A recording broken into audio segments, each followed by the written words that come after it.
Bago po ang pagsisimula ng daloy ng napakasaysayang talakayan na ito, ay atin pong kinikilala ang mga kasamahan na nandirito po. Palakpakan natin muli ang grupo na pinamunuan ni Ginoong Rolando Aces Monk Olamet, Secretary General for Political Affairs and Concurrent Chairman of the State ng MNLF Davao. Magandang umaga. I will stand. Hindi ako maka-stand kung nakaupo ako. Hindi maganda sa akin. Gusto kong ilabas. So this occasion, kaya nandito tayo ngayon, lahat ng sektor nandito sa atin. This is not a pre-arranged. Ito biglaan lang na lumabas sa kanya-kanyang sektor ang mga sentimento. Lahat-lahat na dahil very clear ang paglapastangan at binababoy na ang ating bayan. Mahal niyo ba ang Pilipinas? Opo, mahal namin ang Pilipinas.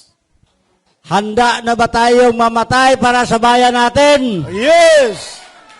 So, nandito tayo ngayon para ilabas natin lahat ng hinaing ang pagbababoy sa ating mamamayan. Nawala na yung freedom of expression, nawala na yung lahat. Nandito na corruption, etc. Sa Davao City, nandoon na rin deployment ng PNP, relieve ang mga PNP, etc. Mamaya tatalakayan natin.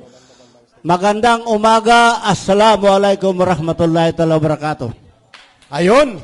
Maraming salamat kay Aces Monk Olamet. Binanggit po niya kanina at sa prayer ni Ginoong Oliver.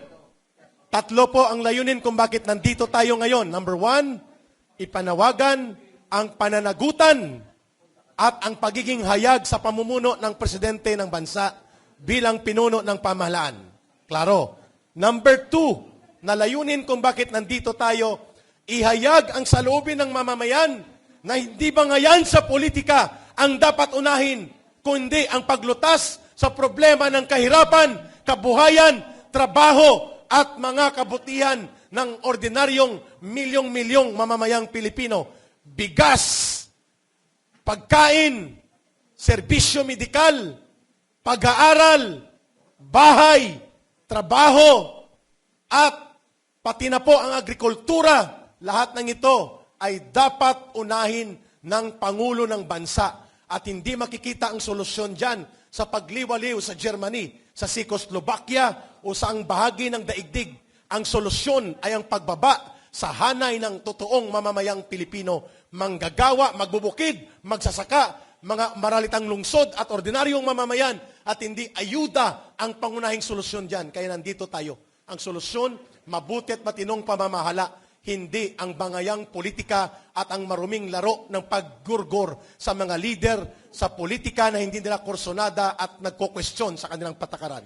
Pangatlo, na layunin na nandito tayo ay kapag hindi po nila nirespeto ang karapatan ng mamamayan na magtipon-tipon, mapayapang magpahayag at ipetisyon ng gobyerno na dapat ito ang mga tamang gawin. Yan ang dahilan kung bakit tayo ay hindi pumapayag na maulit ang ala-diktador na pagbubusal. Pinigilan ang pagkilos na mapayapa sa Bulacan.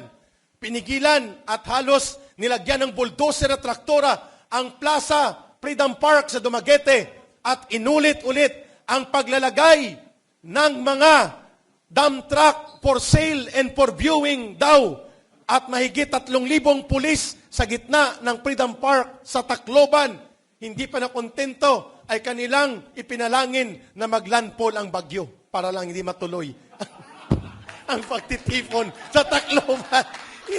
Hindi na kontento sa dump truck, pati bagyo ay kanilang pinatawag na dumating. At pinagbigyan sila ng Panginoon. Ganon po ang kinakaharap natin. Hindi tayo papayag na maulit yung madilim na kasaysayan ng bansa, kaya nandito tayo. Ang pang-apat, hindi tayo papayag ang mga Pilipino hindi duwag, pero hindi tayo handang mamatay sa isang digmaang hindi natin dapat pasukin. Ulitin natin, hindi tayo mga duwag, pero hindi tayo dapat mamatay sa isang digmaang hindi dapat pasukin ng bansa, isang digmaan na hindi para sa interes ng Pilipinas, isang digmaan ng kabaliwan, isang digmaan na sinusulsulan ng mga ambisyon politikal at hindi para sa kabutihan ng bansa, sapagkat pwede namang pag-usapan ang problema sa South China Sea. Hindi dapat digmaan ang ating landas. Kaya tayo nandito sa Marcos Alis dyan na pagtitipon na ito.